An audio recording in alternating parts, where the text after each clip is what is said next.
Gatang gulay. Gatang. G-A-T-A-N-G. Gulay. G-U-L-A-Y. Gulay space na po. Jones? Yeah. Yeah. Gatang gulay. Gulay. With just put coconut milk, squash, and long beans. Doesn't gatang gulay mean coconut Chinese long beans. soup? Yeah, coconut, ginger. What's the name? Sitaw. Ano nga? Coconut, T-A-A-N-G, Sitaw, S-I-T-A-W. Tapos, just put parenthesis, long beans.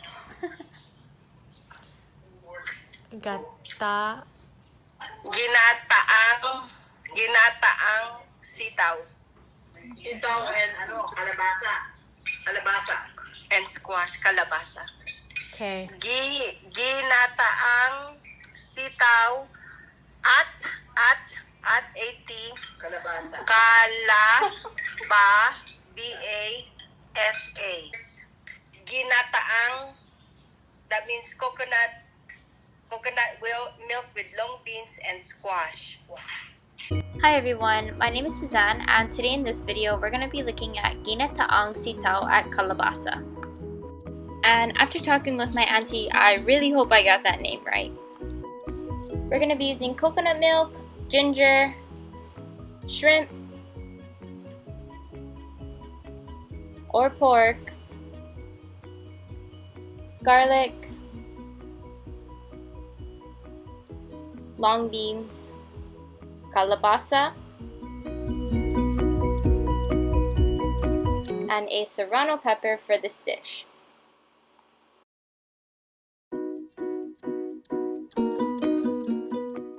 So we're just going to get started by washing the long beans and then making slits along the serrano pepper.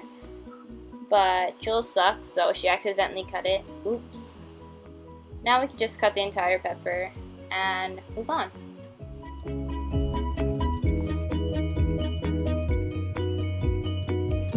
Next, we're just going to grab the ginger. First, you're going to want to cut it in half, and then you're going to want to cut the skin off the ginger.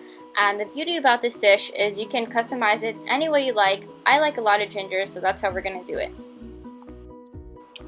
This dish represents the simplicity of Filipino cooking. It is centered around ingredients that are naturally cultivated and easily accessible, two common themes that are seen throughout Filipino dishes. Alright, so we're just going to add a little bit garlic. So we just took one clove, peeled it, and then minced it up. Just to get into a little bit of the history, Filipino cuisine is truly a melting pot of various cultures such as Chinese, Spanish, Indian, and Japanese foods. Through both war and trade, the Philippines was able to gain influence from all over the world that molded what is known today as modern Filipino cuisine. And this can be seen in our dish today. Everybody get ready to cry because it is time to cut the onion, and this is my least favorite part of cooking. So we're just going to start by cutting it in half and cutting it however you want. I like bigger pieces, so that's how we're going to leave it. Fun fact about Filipino culture, it is customary to push food using the fork onto the spoon, making use of both utensils during a meal. It is now time to hollow out the calabasa. So calabasa is just squash, so it has seeds in the center. You're just going to want to take a spoon and then get all that gunky stuff out.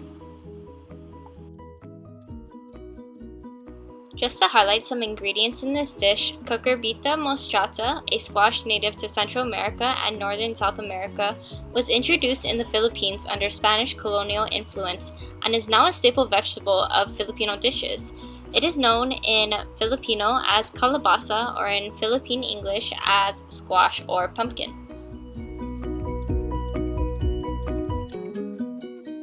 Alright, now that we have successfully hollowed out our calabasa, we're just going to take a big knife and chop it in half, and this part is kind of dangerous, so be careful. We're going to be looking at another common ingredient in this dish, which is coconut milk. Coconut milk was influenced by Indonesian and Indian flavors that had a strong impact in the Philippines. The Filipino term Ginataang means with coconut milk and is proven to be a staple ingredient in Filipino cuisine. You're just going to want to cut the kalabasa into nice little bite-sized pieces so they melt nicely in your mouth when you eat the dish. This part is 100% optional, but we're going to be nice today and take the shells off the shrimp. So we're just going to take a fork and try to devein them as well.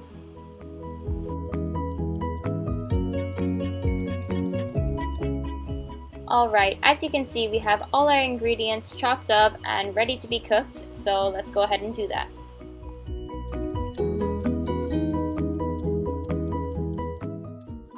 This dish requires 2 cans of coconut milk, so we're going to go ahead and open those. And this is why I don't cook, because I can barely open a can of coconut milk. So Jules had to go ahead and take it from me. Let's see how she does. Of course, she gets it on the first try, so let's keep going.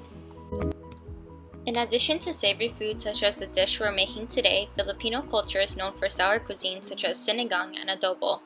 Vinegar is the main ingredient in these dishes. Vinegar was originally used as a preservative method to prevent food from going bad, and since then has become a staple in the Filipino culture.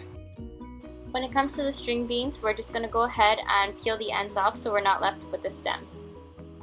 We have a beautiful array of vegetables, so we're going to go ahead and cook these. We're going to start by putting Wesson oil, and of course this is a Filipino dish, so we're not measuring anything. Eyeball it. We're then going to dump our vegetables into the pot.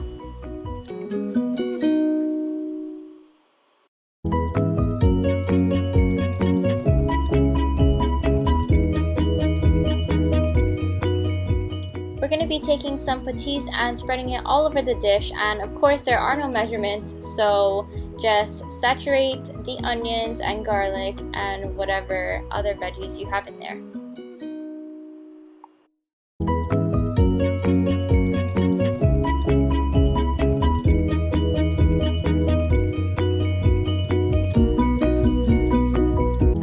Now that the veggies are done sauteing, we're going to add in the shrimp, kalabasa, and long beans. As seen throughout this course, food has the ability to bring people together and has the distinctive power to not only enrich our bodies, but also our hearts and soul. For me anyway, a meal is always best shared, so I'm going to go ahead and share this with my family when it's done. You're just going to want to mix this around and let all the flavors play together, and once we've done this, we're going to take the 2 cans of coconut milk and just go ahead and dump them right in. It is currently 8:16, so we're just going to put a lid on this and let it simmer until it looks ready. We let it simmer for around 10 minutes, but it looks pretty good, so we're going to go ahead, let it sit, and enjoy. Thank you so much for watching. I hope you learned something new and enjoyed this video.